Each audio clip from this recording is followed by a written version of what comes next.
We have to talk about this later. Yeah, because this stuff, I'm gonna have to call my friend Miss Tony and let her tell you what he said. All right, we're live.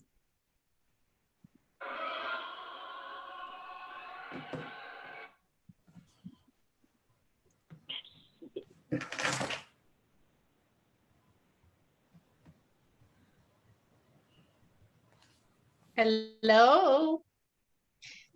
Are we live? We're live. All right. We are officially live. We are back with another volume of We Have Something to Talk About. We have a very, very, very great show lined up for you all. We have a very, very great special guest coming in with us today by the name of Marsha Jones. So today's episode is a very special one. It's all about women's health. So if you have any questions, please drop them down in the comment box. We are going to read your questions and answer them the best way we can. We're going to interview Miss Marsha Jones. And yeah, we're here. At the top of our show, of course, we always do the intro for our panels, and we have our Hot Minute segment. So I'm going to go ahead and bring in our panel, and then we're going to go ahead and jump right into our Hot Minute segment, okay? As a matter of fact, before we do that, I'm going to go ahead and bring in Miss Marsha now, and then we'll introduce everybody, okay?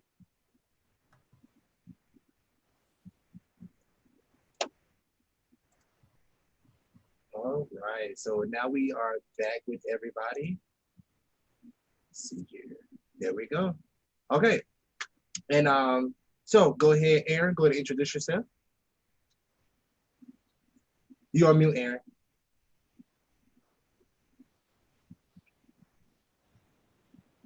Hello, I'm Erin Nicole. Miss T? Hello, I'm Miss T, DFW's favorite lady barber, and I am here because we have something to talk about. Kenya?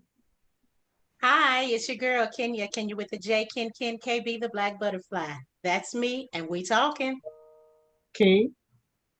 Hello, everybody. This is your boy, King Grow, also known as D Grow, and I'm here to put you in the know, so let's go. Sure. What's up, everybody? This is your boy, Shug, Mr. Pillow Talk himself. All right, and then we do have our special guest with us this tonight. Her name is Marsha Jones. Go ahead, Miss Marsha. Go ahead and introduce yourself to everybody. Hello, everybody. First, I want to say thank you for inviting me to your show. I'm not exactly sure what I'm in for, but I'm excited to be here. I don't typically run from the storm. I run into it, so I should be okay. I'm the executive director and founder of the Afia Center. We're located in Dallas. We are women-centered, Black women-centered organization. Our target population are Black women folk, or all of those folk who identify as women in some form along the entire spectrum. We so hopefully as we move on, we'll talk about what we actually do. All right, thank you for joining us. All right, so for our Hot Minute segment, we are going to talk about today. So Ms. Marsha, what we do at the top of our show before we get into the meat of the show, we always have a Hot Minute conversation about what's hot right now in the media. And today we're going to talk about, and you are more than welcome to chime in on it. Tonight we're going to talk about the shooting of Jacob Blake. I cannot pronounce this city, so can you get me real quick? Kenosha, Wisconsin. There you go. So let's go ahead and chime in on this. Y'all, what we got today? The video was shocking to watch. Again, another Black man. I thank God, the Creator, our heavenly overseer, the one that holds life and death in his hand. I thank him for not allowing this young man to pass away on camera again. But when will we be considered not to be a danger or animals or something less than what they see us? When will it stop? Because it's been past too much. Where we can say, oh, it's just too much, it's just too much. No, it's been past the point of too much. And this I don't even know how to feel about the riots. I really don't. I really don't at this point in time, because this shouldn't be happening. And it's modern day lynching. That's all it is. All right. Anyone else have any input on it? Now, I am glad that he did survive. I hate that he's paralyzed. I do hate that. But I am happy that he's, alive, and of course he'll be able to get the justice that he deserves, because now we actually have someone who survived. So when they do go to trial, he will be able to tell his side in the truest, form possible, because everybody else wasn't able to testify on their behalf. They had to go off speculations and video stuff like that. But he can actually sit on the stand and give his side without someone trying to turn it around to make it better for that city and those cops. That's right. I think it needs to stop on all aspects, from black on black crime. I think it needs to stop, because that situation that happened should not have happened with that young man. But just to be honest with you, I just feel like it all needs to stop, because it's a lot of us killing us. And then we get real upset and pissed off at the police. So if another white man killed one of us, we're upset and we're angry and we want to protest. But it's right here in our own city, Dallas, Texas, where it's so much black on black crime. Nobody's protesting about it. So like they say, it starts at home. So we need to start here in our own city, and try to stop the crime. But I just believe it just all needs to stop. I'm glad he's alive as well. Gotcha. Ms. Marsha, you was going to say something? I was just going to say that it's all depend on how you look at justice.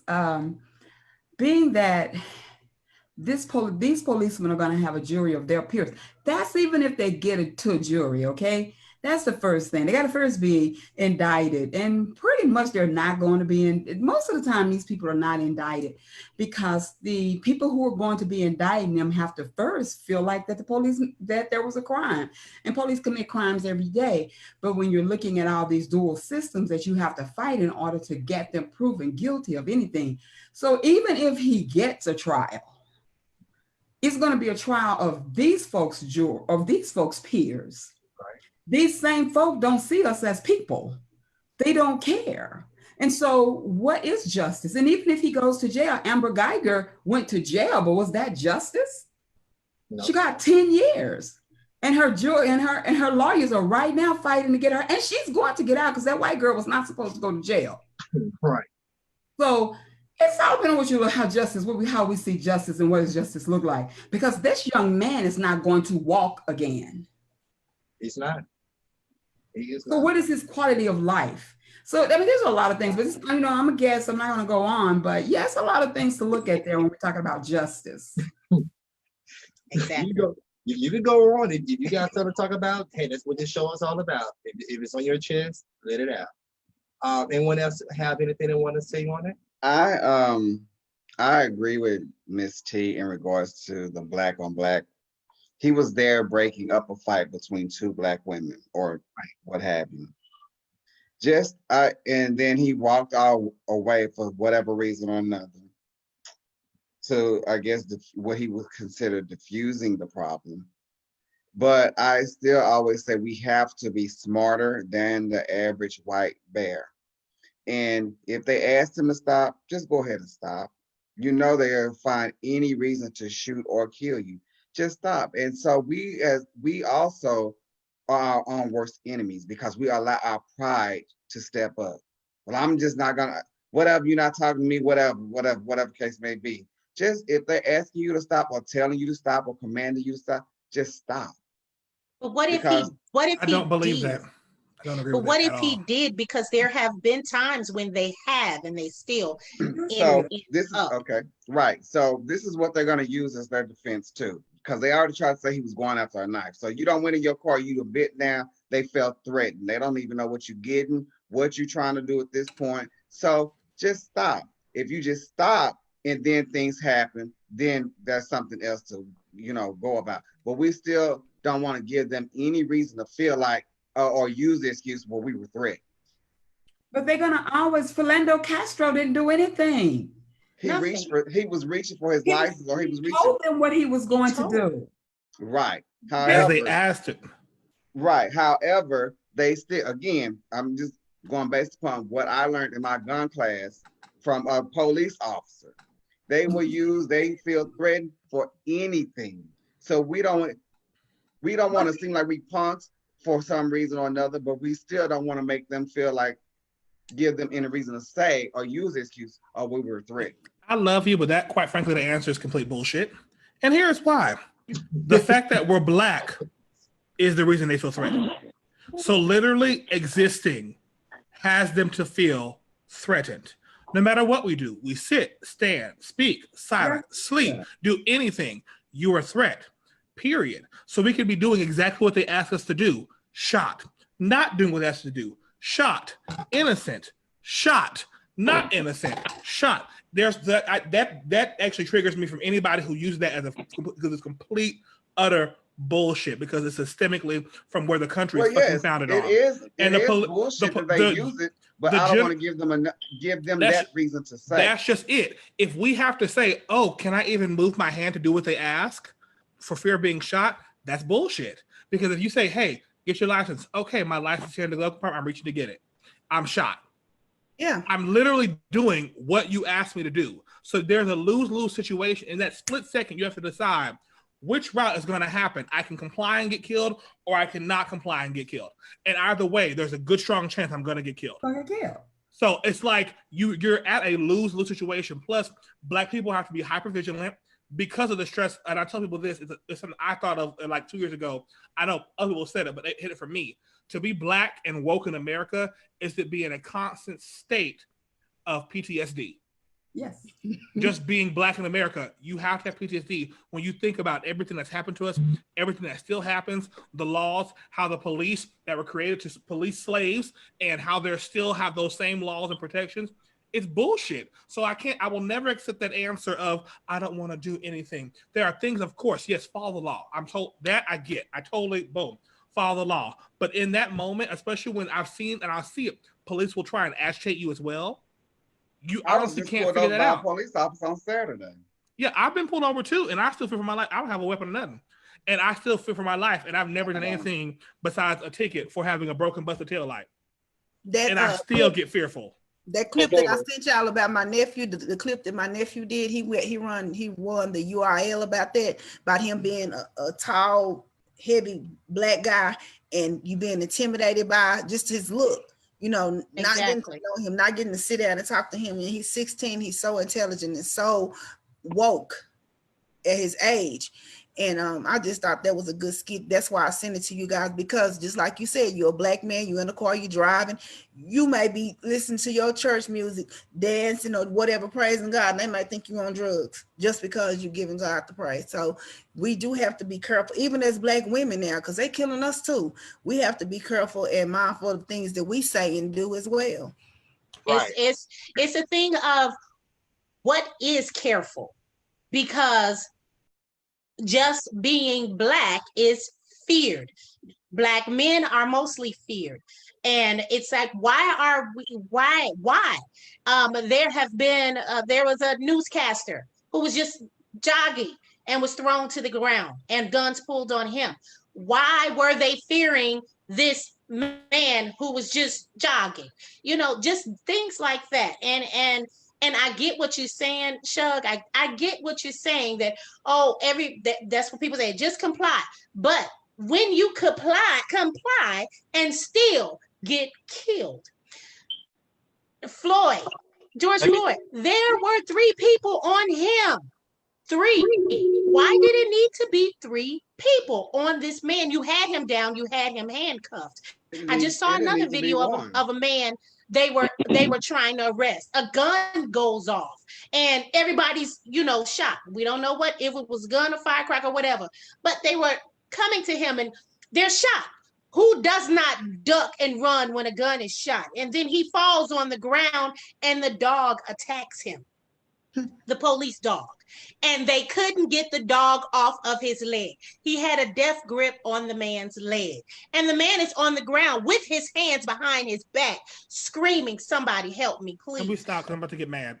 So if his hands were up when the shot went out, and the shot hit him, and he ducked and fell.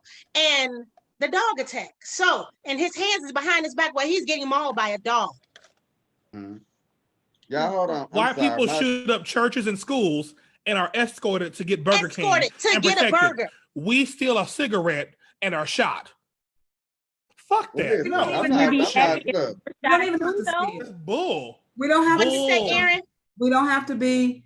We don't have. Oh, I'm sorry. Go ahead. Go That ahead. gets me No, mad. I was just would it make us feel better if the person that was getting Burger King was shot instead of getting Burger King? Like If it either way was- you flip it is wrong if it on was- both ends. No, if it was equal across the board, it'd be different, but it's not. We are literally So the murdered answer is yes. for. If Yeah, Burger if King got everybody- shot and If this person is holding up, killing people with a gun, who's actually shooting and actually kill people, holding them up as already shot them, but yes, do everything you got to do. No, you don't get to say, "Oh, I'm gonna square you nicely," but the person over here who sold a damn cigarette or sold a cigarette illegally is killed. Bitch, please, no. It's not equal. No, foolishness. If it's not equal across the board, then it's fuckery. Like honestly, and I get highly irritated about that when I see people who, and I've seen it, family members for minor crimes get super trumped up charges for nothing. I'm like, the minimum charge or here, the maximum charge for this particular crime is this. They did the crime. Okay, I got it. But then they add, resisting, and you add 19 things on it. And they don't do that for white people. As a matter of fact, they will actually reduce the charge and say, oh, he looks like he couldn't survive in jail. Let me give him a lighter sentence or a little bit of probation sooner. And it's documented. You can research it. It happens across the board. There's no reason in hell why black people don't make up the majority of the country. We're the majority of the prison system. All right. Can y'all hear me? Can y'all hear me clear? Yes, you Yeah. can. Go ahead. Okay, there we go.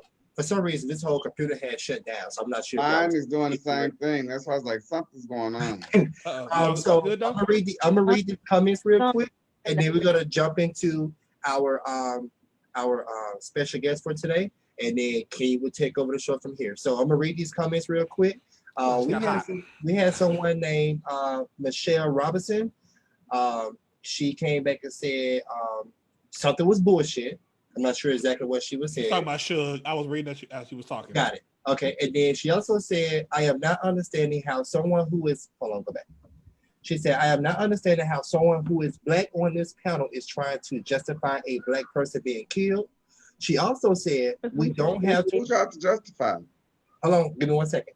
She also said, we don't have to do anything. My blackness will always be weaponized.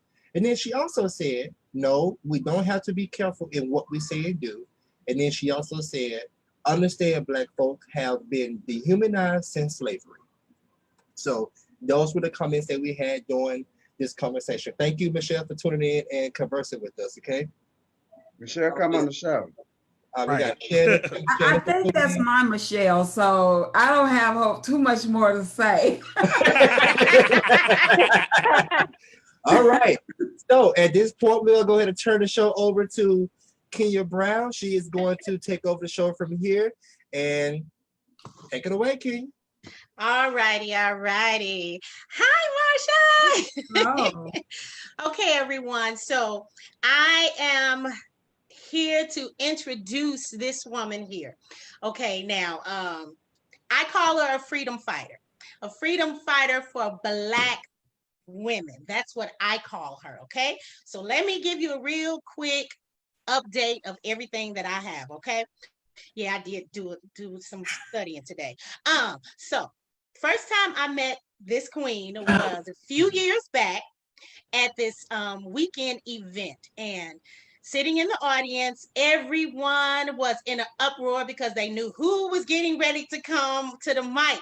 And they were like, oh, did you all know that Marsha was here? Oh, Marsha's going to speak. Oh my God, I just love her. And I was like, I don't know who this lady is because I didn't know anybody there. So, but when this queen took the mic, and then the mic went out, y'all. But when she got up and she started talking, I was like, who is this lady? She was so statuesque in her African attire and blonde dreads at the time. I'm great And now. when she spoke, She commanded a conference room full of Black women. Now, you know that's hard, right? Black women love to talk. No, they were quiet, they were attentive, they were listening to her, and everyone loved her. And I was just like, I need to meet her because it's something about her. And I did get the chance to meet her, and I'm glad that she's on this show. Now, here comes the bio, you all. Okay. I thought that was the She's a native of Dallas who holds a bachelor's degree in psychology and is a graduate of the Black AIDS Institute African American HIV University Science and Community Mobilizing Fellowship Program and Tyndale Theology School. She also serves on the board of directors for the Texas Equal Access Fund and is a member of a list of national women's focused initiatives to advance gender and racial equality and eliminate health disparities. Now, if you want to know what board she on, go to the website, pull it up and read it. Okay, Google it. All righty. So now she is a grassroots organizer, community mobilizer, professional speaker, group facilitator, and a health educator. She is committed to transforming the lives of women and girls via leadership, development, and activism while challenging harmful symptomatic and political constructs to advance the economic health and safety of women and girls. Oh my God, that was a mouthful. Woo, can you just run for office? got some stuff. Well, they don't want somebody like her. They don't want somebody like her. I could go on and on and on about this woman, but let me present to some as they do in the church. I'm going to present to some and introduce to others, none other than this freedom fighter, Miss Marsha Jones, the CEO and co-founder of the Afia Center. Come on, give it up for her. Go ahead. Come on. Woo! Welcome to the show. Welcome, welcome, welcome. So I'm really happy to be here. I'm old, y'all, so I'm usually already almost trying to go to bed by now. And Kendra, I'm not blonde anymore, honey. COVID did some stuff, and I just went on to let this gray come on and do what it had to do. So this locks up under this bag is gray. But, I'm really happy to be here, and out of all that stuff is fine. You know, it's a funny. We live in a funny space in a funny world now, and if you don't have this bio and you don't have this stuff, people don't seem to value who you are and what you bring to the table. I literally don't like that. I hate it. I just hate it. But out of all of those things that that was said, but I will acknowledge I worked my butt out for it now. Don't get me wrong. But being a grassroots organizer is what means everything to me. Being a grassroots organizer, being able to be with the people, be with my people, like I'm about my people, and being able to address these things that harm us. This show tonight, it is triggering for me. It is hard for me to continue to sit in these spaces and hear about Black folk being killed. We continue to be killed because we're Black. It is just the same reason that Black women die from maternal mortality. They die because they're Black. I know people say, well, she may have had high blood pressure. She may have had this. No, she was Black. And it is because of the way the healthcare system treat Black folk that we die. And so this continuation of eliminating Black lives is way more than I'm willing to live with. It is the same thing when I do work with HIV. It is not, I started doing work with HIV because I got tired of people saying that Black women were this and Black women were that and Black women dress this way and Black women is having all this kind of sex and no, Black women is the most loyal woman you ever seen. Black women will hold it down for that man every time he comes out of the pen. And while he in there. Black women are loyal to their men. We're not sleeping with everybody over the world, but it is the systems that's been put in place that make us have to negotiate how we have sex and who we have sex with and when we have that sex. And a condom cannot always be a part of that conversation. And so if we're not talking about it that way, if we're not talking about the fact that people can be on a housing waiting list for 7 years and their name never come up on the list but get an HIV diagnosis and get housing within 3 months, that's a problem with our system. Mhm. That's not a problem with the people. That's a problem with our system. When a grown woman has never had access to health care, but get a life-changing diagnosis, and then she can go to the doctor anytime she wants to, she may not have never even gotten that diagnosis if she had access to health care prior to. So we have to talk about systems. And so I started doing this work because I had to talk about systems that perpetuated outcomes for Black women's lives. That's what we have to do. And that is why, and I still do that today. When I'm talking about maternal mortality, it is the same thing. You got to treat Black women like they're people when they come in the hospital and have a baby, and not a dog who's just squatting and spitting out something and going on. When a Black woman says she's in pain, she's in pain. Healthcare right here today in 2020, students are still being told that Black women can bear more pain than other women. Because they don't think that we are human, that we are people. We're sitting here, I'm glad I'm on y'all show because I don't have to keep listening to that bull crap that's happening on that Republican convention right now. But see, here's the thing, when you're on the ground fighting, you got to hear what your enemies is talking about too. Right. Shut up. And so I just got to suffer it to be, because I have to know what they're talking about. I just have to take some Alka-Seltzer or something. Drink a little castor oil. Drink a little castor oil. You know, but at the very moment this convention is starting, yet another Black man is shot down. There's a whole lot of things we could say he could have done. But what we do know is he shouldn't have been shot in his back. Sure shouldn't. There's a whole lot of things that could have happened that day. There's a whole lot of things that should have happened that day. What we know is that man should not have been shot. What we know is Breonna Taylor should still be alive. And since Breonna Taylor is not alive, what we know is that the men who murdered her, not shot her, not killed her, the men who murdered her, the policemen who murdered her, should have been indicted by now and should be waiting to go to trial. Tatiana Taylor's murderer should not be walking around out on bond, but should be serving time. So let's be clear about that. Black folk are being murdered, not arrested, not detained. They're being murdered. Somebody tell me, what did Tamir Rice do? He was a baby playing in the park. A baby. He should not be dead. How could Tamir Rice be a threat to grown ass men? It can't be. Why is 61% of young Black girls being introduced to the prison industrial complex system in high school? Why are 61% of these girls getting expelled from school? And why is it that the darker you are as a Black girl, the more likely you're going to be harmed in school? Why is that? Why do we even have to have conversations that say Black folks should be treated better? Black lives matter. Yeah. Nobody has to say white lives matter. It's a given. It is a given that white lives matter. All a white girl have to do is cry. Speak, mama.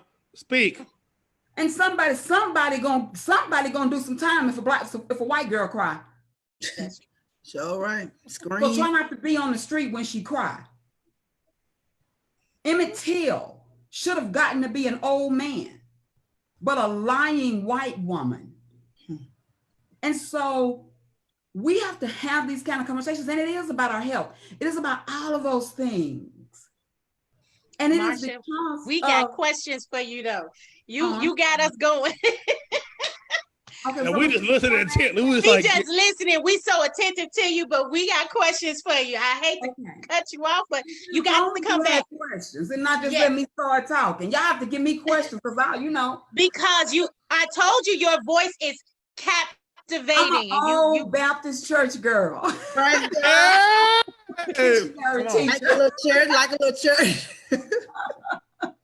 right, let me start off. You already went over my first question, and it was about tell us about yourself and the Afia Center. But my next question is how did you come up with the name Afia Center, and what does that mean? So Mook Tagara and I, you know Mook.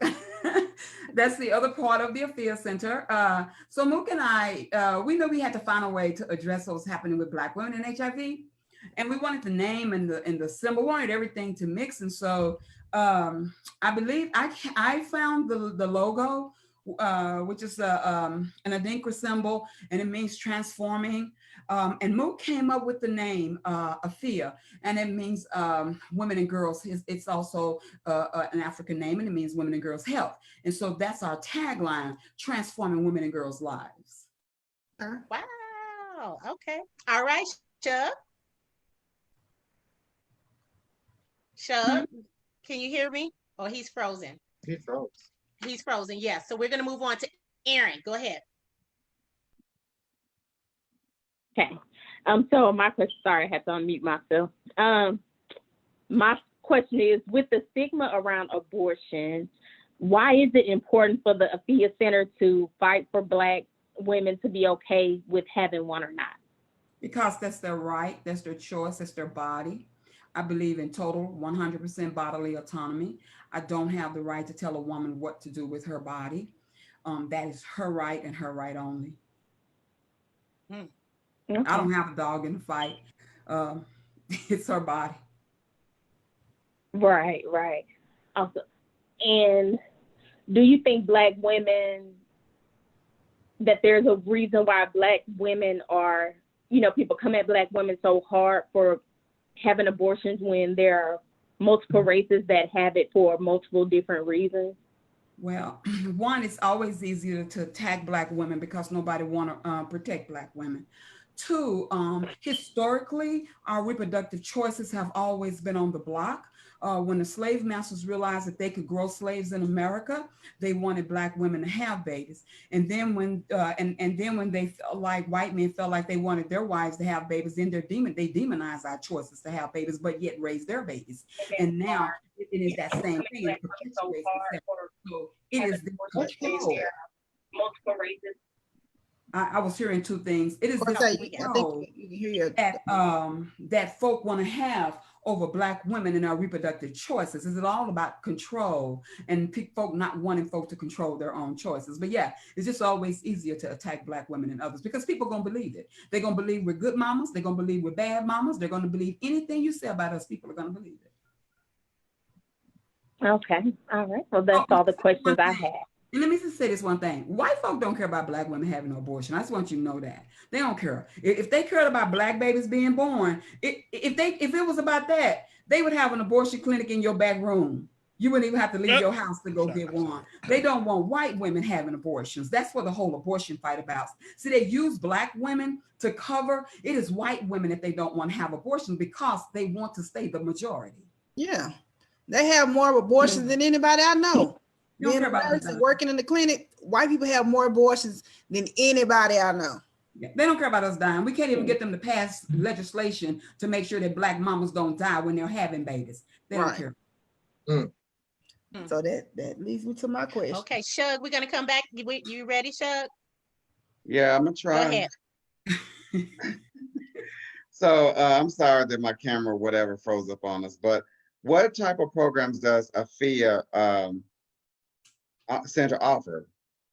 So we have several programs.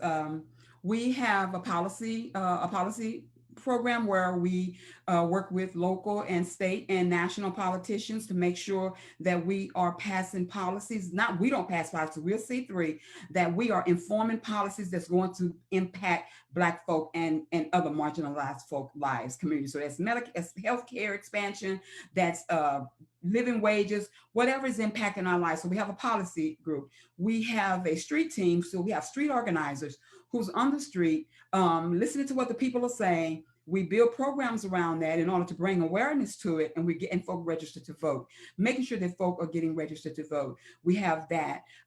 We also have a birth justice work. So while we do on one end support women in having children, having abortions, we also support women having babies. So we have a doula collective. So we have about 4 or 5 women who are doulas. I'm training to be a midwife's assistant, and so we're also helping to bring healthy Black babies into this world. And we have a digital program that show and showcase all of the work that we do. And we have a show like this. We're going to kick it back in. It's called It's Just Small Talk, and we have a program called Young Black Women for Choice, where we are developing leadership among young Black women to go out and to, it is not just choice as it relates to abortions, it is choice as it relates to life. Right. Okay. I have a cousin that just started being a doula. I'm gonna have to send her your way. Yeah, we trying to get some dollars so that we can pay these doulas. Yeah. Okay. That's my question. Thank you. All right, Miss T. So I have 2 questions for you. The first one is, can you explain maternal mortality and why do you think it's so highly ignored when it comes to Black women? So maternal mortality is when a mom dies after either having a miscarriage or a baby within that first year. And it can be from something that wouldn't be like a car accident or something like that. So it could be high blood pressure, it could be any of those things, but it happened within the first year of birth, or the first year of birth or miscarriage, whatever happens. And the reason why more Black women succumb to maternal mortality than other women is it really is, people don't like for us to say race, but it really is race. There is a lot of data to support that. Black women are not treated with the same sensitivity and care when they are in the healthcare system and they are dying. There is a syndrome called weathering. And what weathering means is just like a house weather, when you don't live in it or when something happens, you mistreat it and it don't stand up. So because of years and years and years of abuse and slavery and stressors and the impact of being Black in America, it impacts our internal organs, our internal systems, and those things show up in birthing and in any other health condition that we may have. And so that is one of the things, so that it is definitely connected to race. But what we can literally put our hands on is that when Black women go into the hospital and somebody says she's still bleeding, she's having clots, the doctors and the physicians will say, oh, she can wait. And that happens more than you think. And we talk to families. We've talked to over 100 families in the Dallas-Fort Worth area, probably 200 families where this happened. There was one mother in Austin. Her daughter went to the hospital almost 20 times after she had, almost 20 times between having her twins and after she had them. And they sent her home every time. That baby died. That mother died because they didn't care for her. And the only thing that was wrong with her is that the placenta, there was a small piece of placenta that had been come dislodged after birth. And all they would have needed to have done was would have massaged her, just to unlodge that placenta, and it would have passed. But had they did a sonogram, they would have seen it. They just kept sending her home. Now her 70-some-year-old mother is having to raise those twins. And one of them especially is a special need baby. It's something as simple as that. And they kept sending her home. Can you imagine them sending a white girl home 22 times? They won't. Mm-hmm. They won't. They won't. Yeah. So my second question is, we kind of went over, but I'm gonna ask it anyway. What are the indirect cause of maternal mortality or infant death? Like, I know it's high blood pressure, like you were saying, and I know it's severe bleeding, like you were saying, and that they may have developed an infection in in or after the pregnancy, and also like the amniotic fluid, as well as a difficult delivery, So me being a mother that gave birth to a baby that died, I understand a lot of this stuff. It's sad. It's really sad. It's really sad. Well, all those things you said, those are the things. And when those things are not treated, Mhm. Those things gone untreated, because all of the things that you said can be mitigated with treatment. When a person says this is happening, you have to hear them. You have to listen to what they're saying and treat them. It's just that simple. Just treatment, protocol, just the basic medical protocol will mitigate these deaths. The same thing with our babies. Because not only do we work to end maternal mortality, we are also working to end infant mortality. And so many times the mother don't get the proper care that she needs, while she's carrying the baby, maybe the proper nutrition and all of these kinds of things. And so then she have a baby that's not quite as healthy as maybe some of the babies. And so we're not encouraged to breastfeed, and all of some of those kinds of things that could mitigate some of those conditions that happen to the baby. And so no treatment, no care. People don't have access to health care. And that is the main one with the mother. One of the things, all the conditions you said, but when Medicare stops at about 45 days, and those conditions don't normally present until after then, and she's probably gone back to work by now, there you go. And so these things are systemic. The same thing with the babies, it's systemic. Moms don't need to blame themselves when babies don't make it. Wow. Because those babies could make it if we love Black folk enough. Ooh, ooh. Okay, Dameron. Okay, On so you. let's pivot just a little bit. When it comes to outside of abortion and motherhood, when it comes to sexual health, such as HIV and AIDS, why is there still to this day such a strong stigma? And what is the LOL program that I read on your website doing to help combat that? So so the strong stigma is that folk have some issues with sex, child. Folks is having sex and they ain't having the kind of sex that you want them to have, and they probably having sex with one or two more folks that you think that it's likely they should have sex with, and some men got the nerve to be having sex with each other and all that old kind of crazy stuff. And so folk don't want folk having sex, child. That's the whole thing around that, and stigma, and it is an opportunity for us to judge folk and for us to shame people because of choices that happens in their lives, whether they're choices by choice or choices by force. And people tend to be ignorant about stuff that they don't understand. And it's just sheer ignorance. That's all it is. But LOL is a powerful program. So what LOL do, LOL get to sit around and hang around folk like me and the really powerful women at the Affairs Center, who 3/4 of my staff are the leadership team at the Affairs Center. 3/4 of them are women living with HIV.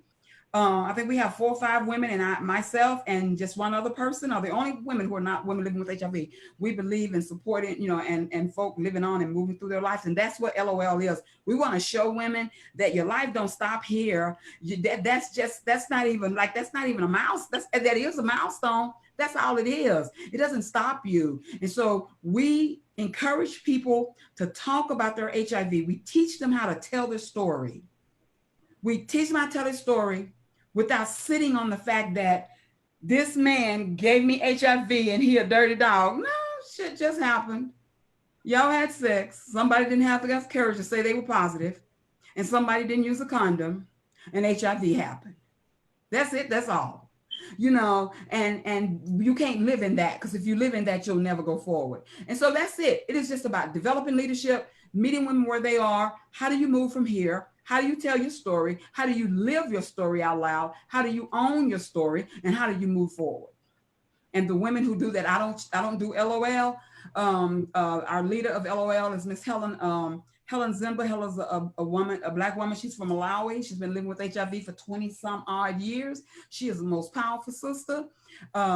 We do reproductive justice 101. We do human rights and social justice work. We do reproductive oppression. And here's the thing, women living with HIV have to deal with issues such as HIV too. I mean, not HIV, but abortions too, because we are living in a time now where if you're undetectable, you will not transmit HIV. So that means folks is having pleasurable sex. That means they're not using no condom. Now, I have a question about that on a personal level. I am somebody who was raised not super conservative, I was raised in a Baptist church, and that's an Yeah, I actual was thing. too, honey. Baptist. And the So pastor secretary. now I've gotten away from things and have learned to think for myself and my own knowledge of the Bible. But I'm having, for the past 10 years now, I've had a war between my conviction and my compassion when it comes to the issue of abortion.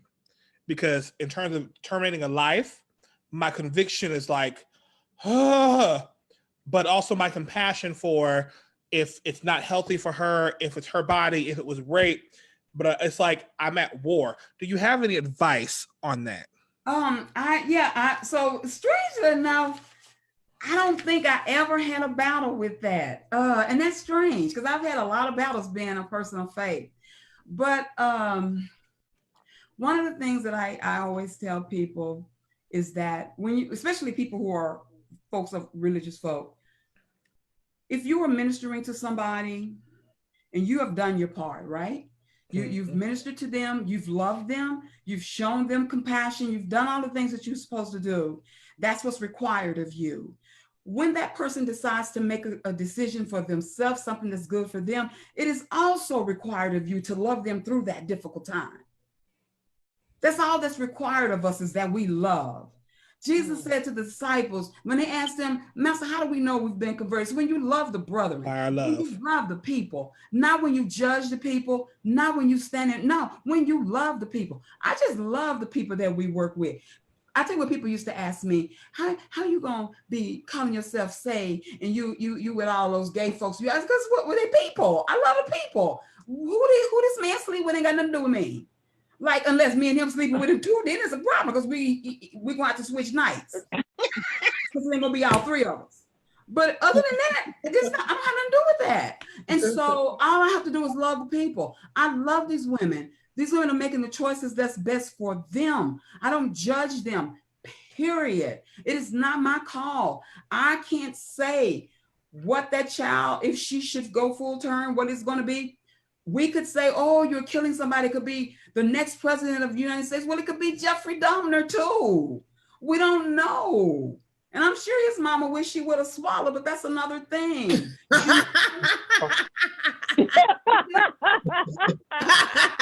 Love the people. And we be compassionate. I know I said that. I told my people I'm gonna quit saying that in public. We show compassion, not judgment. And your compassion and your passion should win out over your conviction, because your conviction is your conviction. Because when you and God is sitting down talking about it, trust and believe, y'all's conversation is not going to be about Juanita, who had an abortion. I believe that the master's going to want to know, were you kind to her? Were you compassionate to her? Did you share a word with her? Did you give her what she needed along that journey? And if you did that, you've done your part. That's it. That's all. These choices, these decisions that these women make, they're their decisions. They are not mine. I just have to make, because they're going to do it regardless. So let's make sure that they get to live again. Thank you. All right. Okay, Cortez. All right. Okay, I know you didn't ask me all that, but I just since you told I me love you your was a passion. since you told me you was a churchy, I figured I could go to church. Girl, Go to church. I had to ask the question because it's been on my heart for years. Like, they're constantly at war. Mhm. And it's like, I love people. People, like, I genuinely love people. So that question for me has always been like, you know? So yeah. Go ahead, Cortez. All right. So my question is, during this pandemic, how is the Field Center handling the countless number of Black women that depend on them for services? So we're having to because a lot of the women that we work with are women living with HIV, and we have to make sure that we're taking care of that first. So we're not asking them to put themselves at any kind of risk to get to us, or we get to them. And so Helen is doing a lot of work via telework for the mothers that we're working with. Those of us who are doulas, we are doing what anybody asks us to do, what anybody else is asking. Like, I just had a mom who had a baby about a month ago, and I quarantined. I was quarantining anyway, But the closer it got time to her birth, I was on strict quarantine. You know, I nobody could come in my house. I was because I wanted to be able to be engaged in that birth in a way that it didn't put the mom or the baby or the family at any kind of risk. So we do that. We talk to them on the phone. If they need resources from us, because we also provide resources to folk, we do it. We do wire transfers, or maybe one person will be at the office, and the office is situated where they can come and pick it up, and it can be like as you know, not without contactless as it possibly can. And so that's what we do. But we stay engaged with the people. We are constantly talking to them.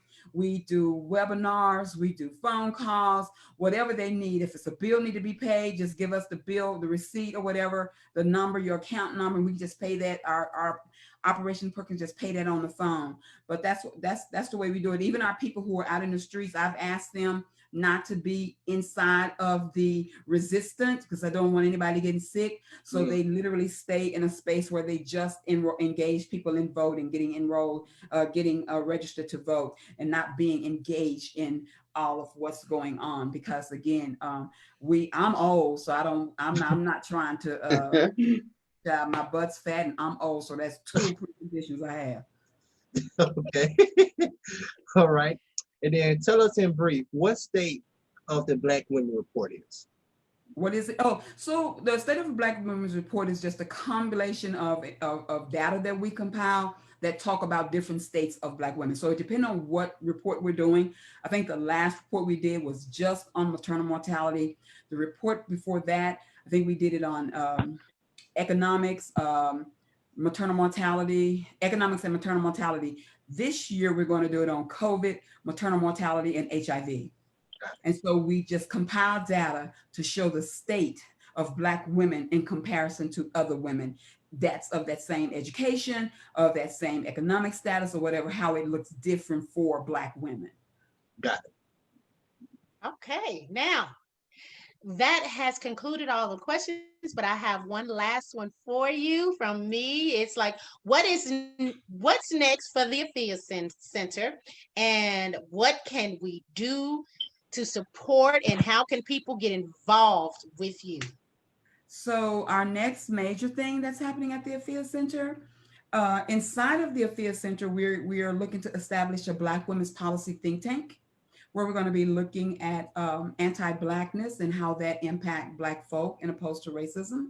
And it's a think tank, so we're going to like lots of folks doing a lot of writings and doing articles and stuff. But outside of the Afia Center, we are looking to open up a birthing center. It's called Southern Roots Doula, and so the goal is to make sure that we can work with Black mamas in not just the southern sector of Dallas, but those who don't have access to midwives and doulas and would like to. And so we're looking to get funded so that we can do this without charging women. And so that's our next big thing is the doula to assist us. We're probably going to be needing phone banking to get people to the polls to vote, to commit to getting people in your family and people that you know in your circle to vote. I'm not telling them how to vote, just make sure they vote. Helping us to get people signed up with the census. It's so important that we sign up with the census. That is so important. And telling people about us. If you know somebody that have some discretionary dollars and they want to build a birth center, tell them to throw it our way because we need a birth center built. So tell people that you know that's got some discretionary dollars to send them our way. But phone banking and stuff like that, and talking about who we are as an organization and helping people to understand that we're just not here killing Black babies. We are really here working to save Black communities. Can give the people your information on how to contact the Afia Center. 972-629-9266. That's the phone number. If you want to send an email or ask something, and especially to know how to get involved, it's info at theafiacenter.org. And our website is the Afia Center, www.theafiacenter.org. We're going to be rebuilding the website, so hopefully that'll happen soon. Thank you so much. We want to thank Miss Marsha Jones, the freedom fighter for Black women, for joining us on this evening. This has been very informative. I hope the cast as well, my co-hosts as well as everyone else out there, I hope you all enjoy this, and I hope you do not stop getting your information and look up the AFIA Center and check out and see where you can help, even if you need help to contact the AFIA Center. If you are that Black woman in need of something, contact the AFIA Center. And they are fighting. We're trying to help people financially during COVID. So, if you know somebody, if you know a kid that may need a computer or something, let us know. We're trying to make sure that they can stay in school because all kids don't have access to a computer, so let us know. We're definitely trying to get that to them. We have about 3. Okay. We have about 3 left. I don't mean we won't get 2 more, but I know we have 3 left.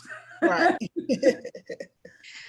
See that all around. The AFIA Center is a wonderful organization. And again, we thank you, Miss Marsha Jones. You all give it up for Miss Marsha Jones.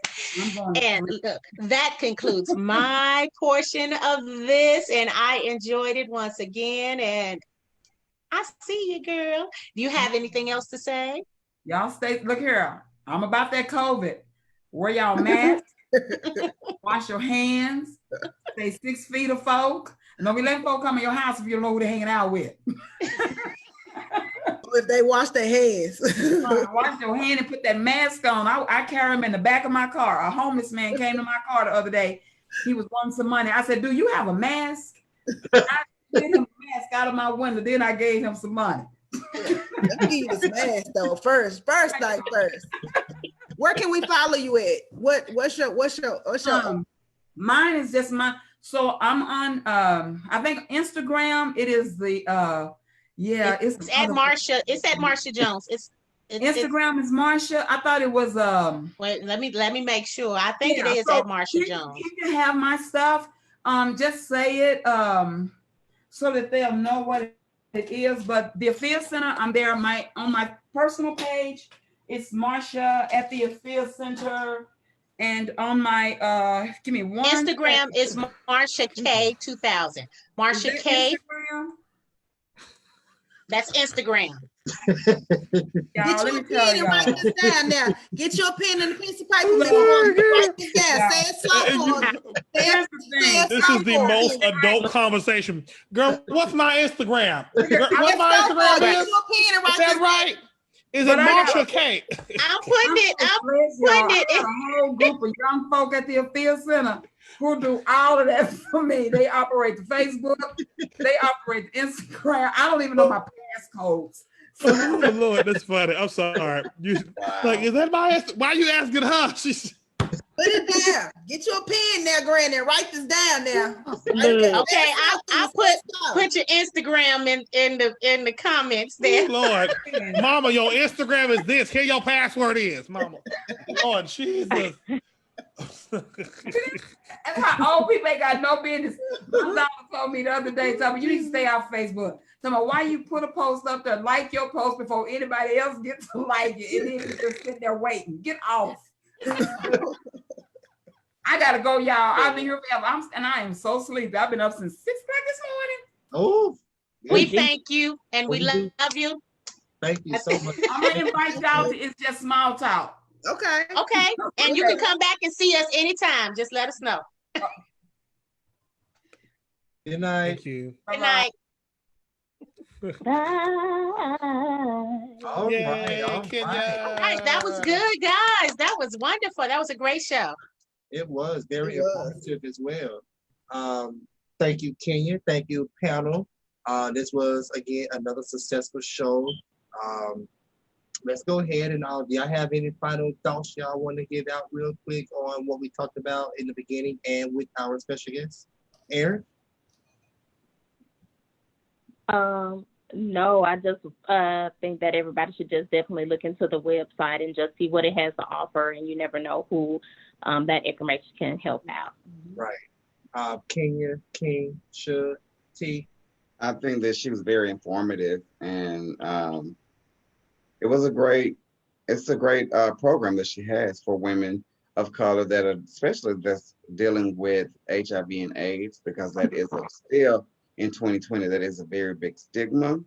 And I wanted to talk about this, and I should have asked you this about the stigma in regards to, gay man's disease, or that they always contracted from a man or what have you. So I want to dig deeper into that as far as how they actually are educating women or speaking out about that. But overall, Well, maybe we can have her back.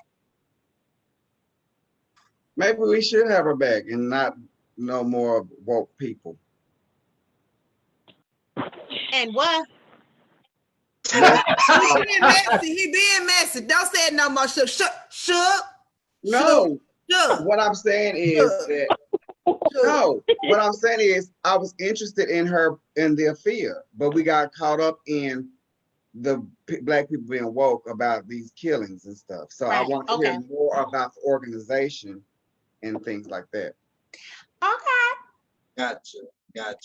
Maybe we'll have a show talking about we'll cater to the HIV and AIDS and stuff like that. Yeah, because she has a lot of great things. I love her.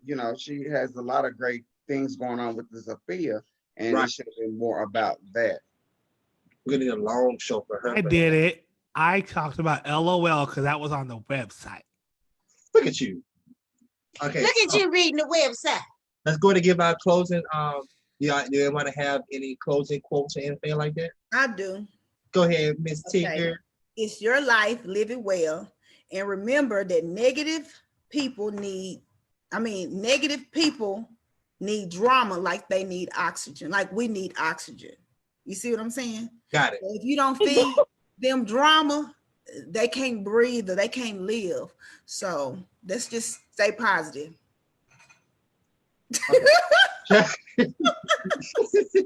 You guys Remember, are. negative people need drama like you need oxygen. There you go. Okay. All right. Everyone else have anything? Well, I just say I love y'all. Love y'all. So I do want to thank everyone who tuned in with us tonight. Yes, it was a very great show, a very informative show. And next week is the same thing when we talk about health and fitness. We have a very, very great nutritionist. I don't know how you categorize those that type of person, but he'll be on next week. We will be dropping the flyer tomorrow, so everyone go ahead and get ready for that. I do want to say, everybody, get your Black Excellence shirts. I do have some Black Excellence shirts that I am trying to make sure everyone have on. I do want to congratulate Erin on a very, very, very successful event she put together over the weekend with the lovely. Did you do that? It was nice. It was. She showed out. She showed out, y'all. I heard it was great. I didn't get to make it, but I heard it was the bomb. Was that the after party or was that the show or the after party? Oh, she did her thing with both of them. Okay. She did her thing. Girl. She did a thing. She did a thing. Nicole. I'm so proud of her. I'm so proud of her. Yes. The song say after the show is the after party. I Y'all looked amazing. The after party was off the chain. Y'all looked amazing. Yeah, thank you, sure. Thank you. Thank you. Oh, you were that, Miss T.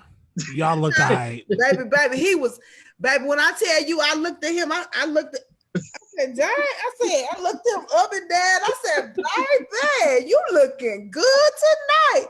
Then Erin came around there, her face all beat. She had a long ponytail, baby. She had a look. What color was that? Like a mauve color on, baby. She was beat. All them sisters and brothers look real nice. But that Cortez, honey, he stepped outside that t-shirt, baby. He was looking so nice. I said, Cortez was, my name is Cortez. I came to say Happy Easter Day. But here's what I want to say. Forget you. No good. Forget you. She ain't no good. Forget you. I don't like that. want to thank for acknowledging, what I did this weekend. Like this weekend, it's just amazing what can happen when you step out on fear and, you believe in something and you can see people's vision and you can support them through anything without any expectation. So I'm very thankful for the opportunity. And then the cast and crew for Love and Drugs too, everybody that showed up looked absolutely amazing, especially, it was the first time everybody really just congregating after, going through we're still going through a pandemic, but like everybody went in their closet. They went to the back of the closet and like, you know what, I've been trapped up in this house and we're going to cut loose today. And just the environment was amazing. The after party was even crazier. It was just such amazing to see everybody do so well and to actually see the movie play out on the screen, seeing something from pen, paper to in front of you and just seeing everybody do their thing was amazing. Cortez did his thing. He was so absolutely funny. Talking about hot piece of fish. Had me some hot sauce for that hot piece of fish was absolutely funny. It was just amazing. And it's like you just kind of almost really had to be there because just talking about it just doesn't do everything justice that happened. And I want to also give a shout out to my team, to Avy, who pulled up and, helped get the job done. And I just love her tremendously for that, for just rocking out, with me and assisting me. And I'm just so thankful. And I look to doing so much more in the industry and being able to help others with their vision. And I'm just, so thankful. All right. Oh, and a huge shout out to media. Stars of Dallas showed up and showed out. They did great with all of the areas. Thank you. So thank you, Stars of Dallas. Thank you, Miss T. It was fun. I will say, be on the lookout. We all have things we got going on. Kenya has a show coming up in October. That's still going on, right? As far as I know, October 16th, the cabaret has been rescheduled for that day. So, all right, and then make sure everyone tune in to Suge's Pillow Talk. Go ahead, Suge. Go ahead and give everybody the lowdown on that. Yes, y'all tune in this week. It's gonna be a real light and fun show. We are pre-gaming for my birthday, so we're gonna be having a live virtual party from the studio. We're gonna play some old school throwback hip hop and booty bounce music. This is Thursday at 7:30. Yes, so y'all tune in. We to our live or online. It's gonna be good. We're gonna have some special guests in the house, and I think I'll be in town Thursday. I think I said I was coming to Dallas Thursday. All right. Okay. Hit me up. I'm gonna go with you. Boom. I'm be ready. Okay. I do have a second that I didn't get to put on for the after party. So, Boo. King, you got anything coming up? I'm strictly laying low. I'm in a new district. I'm trying to get my job together. So that's all I'm really worried about right now. I ain't mad at you. Miss T, what you got coming up? Well, I'm in this movie we're filming right now. This movie is called Texas Kill City. And as well as I hear say that we're gonna get ready to start filming for their reality show as well. So okay. I have a lot going on. Yeah, I'm so tired. Miss TB on the go. I have my radio show that I do on Friday night. So I just have a lot going on, y'all. A lot. Gotcha. A lot. And who did I miss? Aaron, we talked about yours. You have anything coming up though? Nothing coming up. Just getting ready to prepare to film for Out in the South. I was just getting ready to say that we start filming. Yep. We're about to start filming. Yes. Next month, I'm so excited. Oh yeah, 3 of y'all is in this production. Surely is. Look at God. Look at God. So yeah, we got that. Oh, and then part two part 2 of But I'm Married, which is called But I'm Divorced. So if you've seen But I'm Married, get ready for the ending of it, which is called But I'm Divorced. We are going to have a small private live showing of it it's gonna be taped in front of a studio audience, and we're going to release it on DVD and other digital platforms. So part 2 of the stage play is going to be shot in a theater, but with a small audience due to COVID and restrictions, and we're going to tape it. So yes, I'm getting my Tyler Perry on, and we're going to get this thing going. So be on the lookout when that flyer drop. It's on first come, first served basis. I'm not sure if I'm going to sell tickets or I'm going to just give away tickets to the first however many people. So be on the lookout for that. The flyer will be dropping this year. So look for it. I do thank everyone for tuning in with us tonight. We had a very great show, a very great special guest, very informative. My panel was all here. We did our thing. Miss Marsha did her thing. And we are signing out. Bye. One love.